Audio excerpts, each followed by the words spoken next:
The odds are definitely stacked against me and many others like me. And so for me to be able to sit right here in front of you and in front of the world and say that I survived, that's the key word, survived. That is humongous. Surviving child abuse, being put in 10 different foster placements in the span of 4 years, being locked up 4 times and being shot twice. Just to learn basic life lessons to get here. I've shed blood, sweat, and tears to get here. What track has helped me do is to discover what benefits and resources were available to me so that I could utilize them and eventually work my way into independence. I was homeless when I came to track, and I probably would have stayed homeless longer. And there's no telling how much of a turn for the worse I could have taken before, getting where I am today.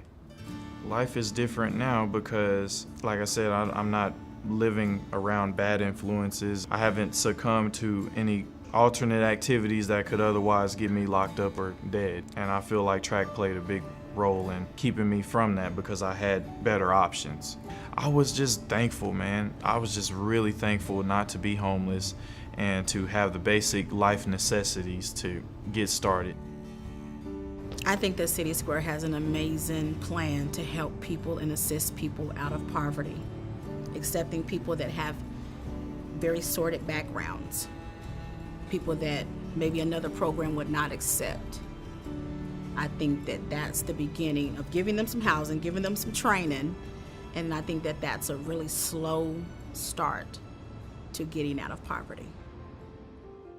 Go to our food pantry. These are real people who just need a little help along the way. And so we are providing those nutritious meals, the fruits and vegetables. So we're providing that program and those services to our neighbors. So it's not just throwing money, but it's actually taking action and taking ownership of our community and just standing up and saying, we're going to do better. We're going to do better as a community. Dallas deserves better, and I have the means to help, and I'm going to help.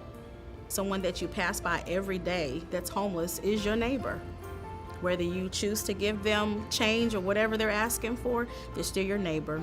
And so I take that into teaching because I want my students to understand that I am a neighbor as well.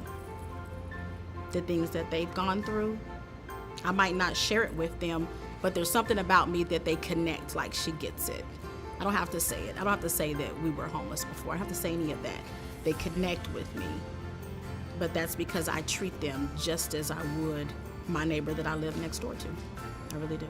We just need someone to talk to. We need someone to listen and truly hear us and not judge us and critique us and criticize us.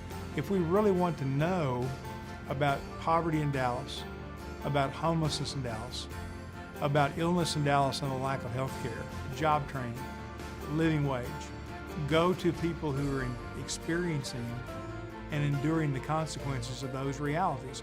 And you're going to get your PhD there if you're smart, because they're the ones who know it by experience. And so it's those kinds of really nuts and bolts things of life that we're trying to work on here. It's not just passing out food or giving medical assistance or referring someone to a great dentist or even providing housing or employment training. It's building relationships with people to restore the fabric of the community so that we can be strong and we can be with each other because we're neighbors.